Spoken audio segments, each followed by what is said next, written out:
and welcome to day 12 of Find Your Flow.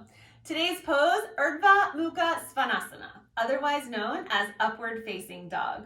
We're going to go into this pose from a high plank pose, lowering through chaturanga dandasana and then moving into upward facing dog.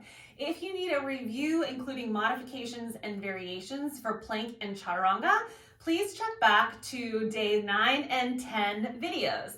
The modification for upward facing dog is a cobra pose. So if upward facing dog is a little bit too intense, go back to yesterday's video and check out cobra pose and just repeat that for today.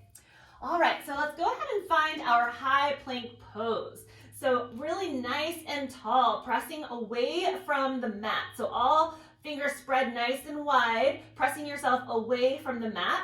And then shifting forward a little bit to lower down for our chaturanga pose. Now from here, we're gonna roll over the tops of our feet as we press down with our hands so that we land in our upward facing dog. Now, upward facing dog is kind of like an intense cobra pose. The tops of our feet are gonna be down on the floor, legs fairly close together, if not all the way. It just depends on what movement you're coming out of and into, and we want to really press ourselves away from the floor. Now from here, shoulders back and away from your ears, and our crown of our head is reaching up, your gaze is forward. If you're feeling this a little too much in your low back, think about moving the contraction upwards a little bit, because you should be feeling along the entire part of your spine.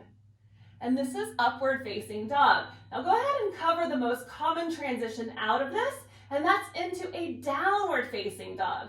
So from upward facing dog to downward facing dog, we're gonna engage through the core, engage through the belly, roll over the tops of the feet, and then make our way into our downward facing dog. And if you need a review on downward facing dog, check on day 4's video.